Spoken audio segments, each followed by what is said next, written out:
السلام علیکم ورحمۃ اللہ وبرکاتہ۔ میرے سسرال میں کوئی بھی نہیں تھا۔ جب میں شادی ہو کر آئی تھی تو میرا شوہر گھر میں اکیلے ہی رہتے تھے۔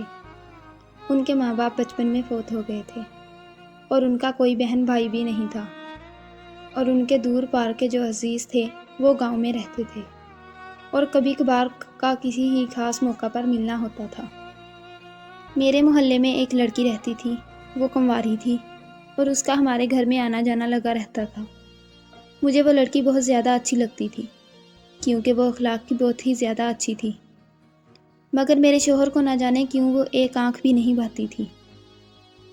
وہ مجھے کہتے تھے کہ اس لڑکی سے ذرا فاصلے پر رہو، ہمیشہ ان کی بات کو ہنسی میں ڈال دیا کرتی تھی۔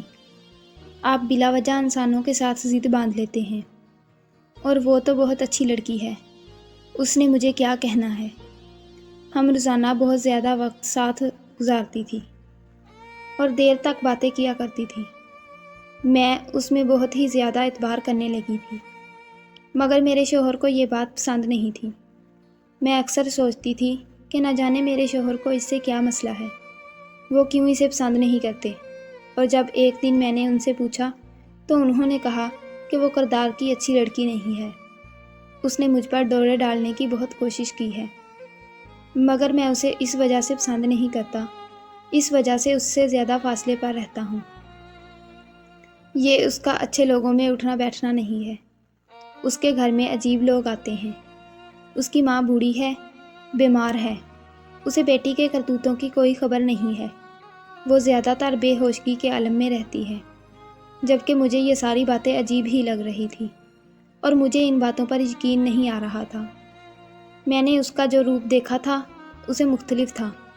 مجھے لگا کہ میرے شوہر محلے والوں کی باتوں میں آ کر اس طرح کی باتیں کر رہے ہیں، اور محلے والوں کا تو کام ہی اکیلی عورت کو بدنام کرنا ہوتا ہے۔ مگر مجھے اکثر کہتے تھے کہ اس سے بچ کر رہو، اور میں سوچتی تھی مجھے اس سے کیا خطرہ ہو سکتا ہے، مگر پھر وقت نے بتایا تھا کہ مجھے اس سے کیا خطرہ ہو سکتا ہے۔ آج میرے شوہر کو کام کے سلسلے میں دوسرے شہر میں جانا تھا۔ انہوں نے مجھے سختی سے تاکید کی تھی کہ دروازہ اندر سے بند رکھنا، اور جو کوئی بھی آئے تو تم نے دروازہ نہیں کھولنا۔ اور ان کے جانے کے بعد تھوڑی دیر کے بعد میری پڑوسن گھر میں آ گئی، جسے میری بہت اچھی دوستی تھی۔ اسے میں نے یہ بات بتائی تو اس نے کہا کہ تمہیں پریشان ہونے کی ضرورت نہیں ہے، تم اکیلی کیسے رہو گی، آج رات میں تمہارے ساتھ ہی گزار لیتی ہوں۔ میں بھی خوش ہو گئی کہ چلو میری بھی تنہائی دور ہو جائے گی۔ ویسے بھی وہ میری دوست تھی اور میری اس کے ساتھ بہت ہی زیادہ بنتی تھی۔ رات کو میں سو رہی تھی کہ انجانے سے احساس سے میری آنکھ کھلی۔ میرے گھر میں ڈاکو داخل ہو گئے تھے، اور وہ لوگ میری پڑوسن کی وجہ سے آئے تھے، اور پھر کچھ ایسا ہوا کہ جس نے میری زندگی اور میری سوچ کا رخ ہی بدل دیا تھا۔ تب میں بہت روئی تھی، بہت زیادہ پچھتائی تھی۔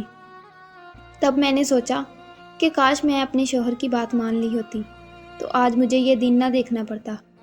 اب میں سوچ رہی تھی کہ میں اپنے شوہر سے یہ بات کیسے کروں گی، اور میری پڑوسن روز مجھ پر زور دیتی تھی کہ تم نے اپنے شوہر سے بات کی ہے یا نہیں کی، اور مجھے اس قدر نفرت ہو گئی تھی کہ میں تو کبھی کبھی اس کے لیے گھر کا دروازہ تک نہیں کھولتی تھی۔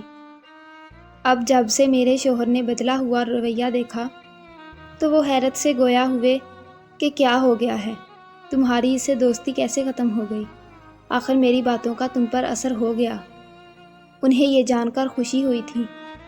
ایک پل کو تو میرے دل میں خیال آیا کہ میں انہیں بتا دوں کہ سچ کیا ہے، مگر پھر مجھے اپنی پڑوسن کی بات یاد آ گئی، اور میں نے اپنے امنڈ آنے والے آنسوؤں کو بامشکل روکا، اور جو بات اپنے شوہر سے کہی اس کو سن کر تو انہیں جیسے 100 واٹ کا کرنٹ لگا تھا۔ انہیں اپنے کانوں پر یقین نہیں آ رہا تھا۔ کیا تم پاگل ہو چکی ہو؟ تم اس طرح کی بات کیسے کر سکتی ہو؟ میں نے انہیں کہا کہ اس میں پاگلوں والی کون سی بات ہے، وہ میری دوست ہے اور میں اسے ہمیشہ کے لیے اس گھر میں لے کر آنا چاہتی ہوں، اور ویسے بھی مذہب انسان کو 4 شادیوں کی اجازت دیتا ہے۔ جب مجھے کوئی اعتراض نہیں ہے تو آپ کو کس بات پر اعتراض ہے؟ اب کی بار انہوں نے کچھ بھی نہیں کہا، بس گہری نظر سے مجھے دیکھتے ہوئے اور کہنے لگے کہ جو بات ہے وہ بتاؤ، تم کون سی بات مجھ سے چھپا رہی ہو؟ سچ سچ بتاؤ کیا کہنا چاہتی ہو۔ مگر میں کسی بھی صورت سچ نہیں بتا سکتی تھی کہ مجھے اپنی عزت بہت ہی زیادہ پیاری تھی۔ میں اس عورت کو جان چکی تھی کہ وہ اپنی بات کی پکی تھی، جو اس نے کہا تھا وہ کر دکھائے گی، اور میں کسی کی خاص طور پر اپنے شوہر کی نظروں میں گرنا نہیں چاہتی تھی۔ مزید اچھی ویڈیوز کے لیے میرے چینل کو لائک، سبسکرائب اور شیئر کریں۔ ملتے ہیں نیکسٹ ویڈیو میں، تب تک کے لیے اللہ حافظ۔